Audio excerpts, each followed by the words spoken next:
the law. Can y'all not just have a little bit of courage and humanity? A child.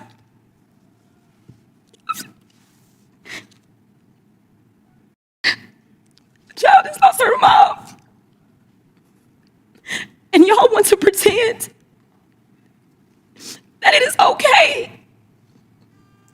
I am asking if there is anyone that will stand for the very people that elected us and sent us to Congress. You tell us things like, well, the immigrants are bad, and so we got to get all these bills because the immigrants are the ones that are causing the harm, they're bringing the crime. The mayor of Minneapolis told y'all to get. The tension inside the House Judiciary Committee was unmistakable as Texas Congresswoman Jasmine Crockett delivered an emotional and at times explosive statement that stopped the room cold. What unfolded was not just a clash over language, but a deeper confrontation over law enforcement accountability, political priorities, and the human cost of policy decisions. If you want clear and honest breakdowns of moments like this that go beyond the sound bites, make sure you subscribe.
Seeks into fatal recognition. ICE shooting.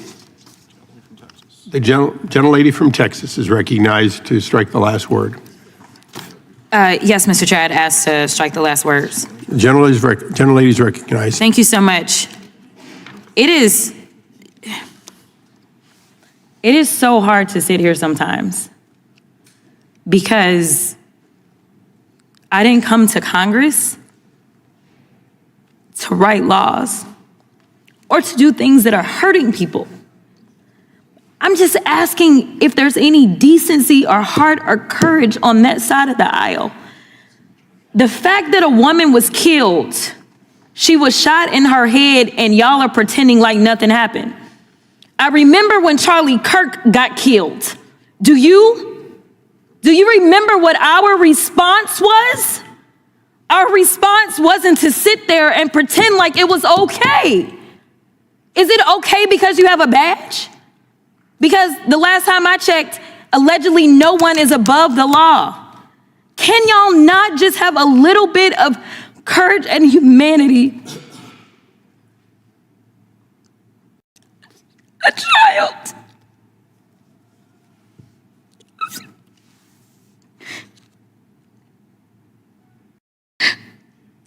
A child has lost her mom. And y'all want to pretend that it is okay. I am asking if there is anyone that will stand for the very people that elected us and sent us to Congress. You tell us things like, well, the immigrants are bad, and so we got to get all these bills because the immigrants are the ones that are causing the harm, they're bringing the crime. The mayor of Minneapolis told y'all to get the fuck out. Yet y'all are the ones, it is this administration that is bringing crime to their streets. That's what's happening. It's the third incident where somebody has dropped an F-bomb in this committee, including the video. I'm sorry. Including the video that we had to watch earlier. Are your princess ears okay? Is it profanity? The committee's House of Representatives. The committee. You are about the fact that a woman. Are you The House of Representatives. The gentlelady Are we will offending your suspend princess ears?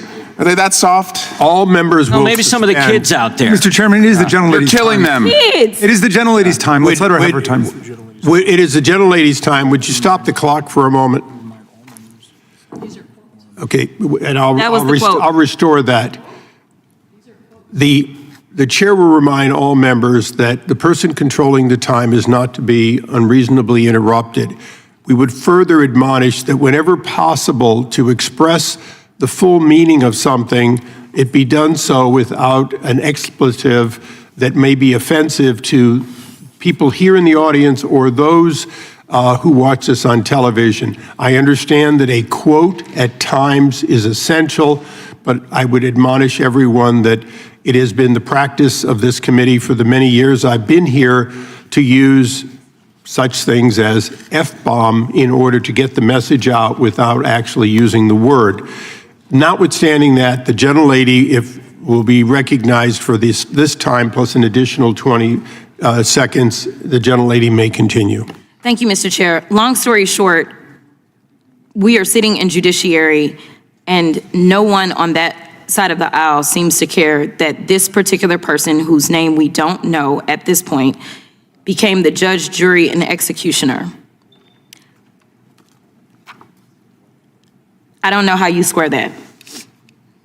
And then we're sitting here literally in markup for a bail funds bill. When I first ran for office, it was in the midst of yet another lynching by law enforcement in Minneapolis. At that time, it was George Floyd. I remember working as a pro bono criminal defense attorney to help protesters that were being arrested. There were more than 600 protesters that were arrested in Dallas. There were churches that came together to make sure that there were bail funds. There were nonprofit organizations. and to explain how it works for bail, since we're in judiciary and we're writing the laws, and some people may not understand this, but those bail funds, those nonprofit organizations are not the ones that determine whether or not somebody gets bail. What they do is they help out poor people, which I know y'all are not interested in either, but they help out people that aren't rich and famous and have limitless amounts of money, like all of the Epstein defendants who somehow y'all can't find, even though y'all went and got Maduro. But it helps out those people to be able to get out of jail. Many of those people that if they spend just a couple of days in jail will then be thrust into straight up poverty because they will lose everything.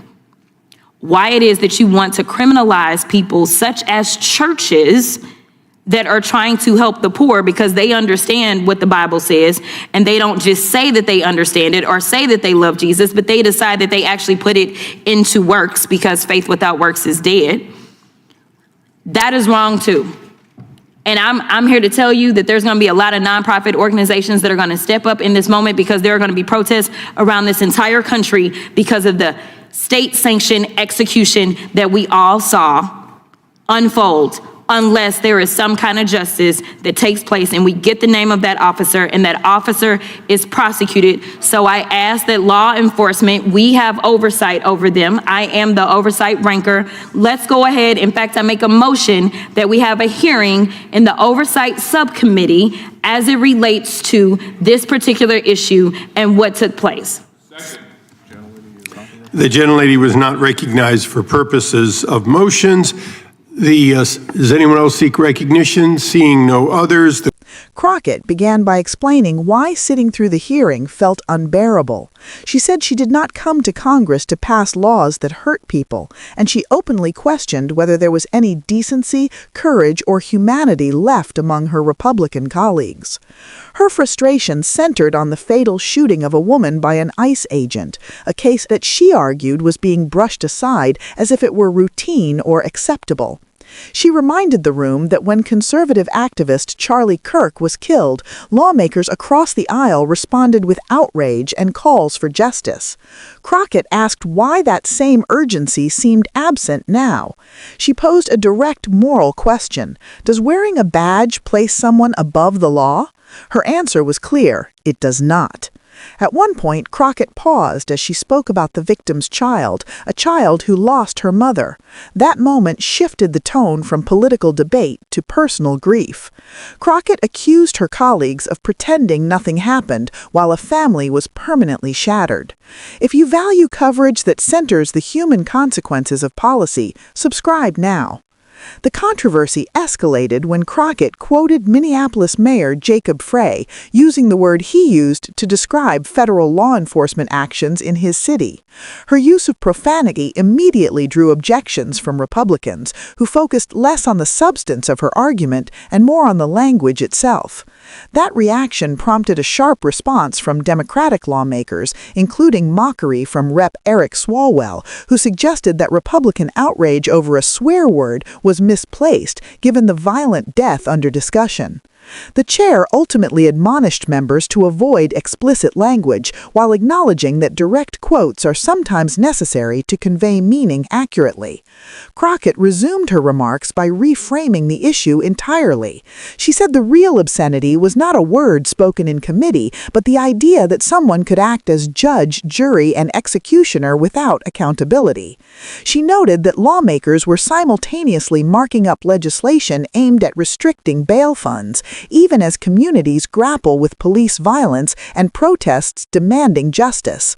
Drawing on her background as a former criminal defense attorney, Crockett explained how bail funds actually work, emphasizing that nonprofit organizations do not decide who gets bail. They simply help poor people pay it. Without that help, even a short jail stay can cost someone their job, housing, and stability, pushing families into poverty. She reminded the committee that churches and nonprofits often step in because they believe their faith demands action, not just words. Criminalizing those efforts, she argued, punishes compassion and ignores the realities of the justice system. If this kind of context matters to you, make sure you subscribe. Crockett warned that unless accountability is enforced, protests are likely to erupt nationwide, just as they did after the killing of George Floyd. She described the shooting as a state-sanctioned execution unless proven otherwise, and demanded transparency, including the release of the officer's name and a full prosecution if warranted. She attempted to call for a formal oversight hearing on the incident, but was ruled out of order. Even so, her message landed clearly. This was not just about one word spoken in anger. It was about whether Congress is willing to confront power, demand accountability, and acknowledge the lives affected by its decisions. The exchange left the committee visibly divided, with one side focused on decorum and the other demanding justice. And for viewers watching at home, it offered a stark reminder that the most heated moments in Congress often reflect much deeper disagreements about whose lives matter and how the law should be enforced. For continued coverage that explains not just what happens in Washington, but why it matters, don't forget to subscribe.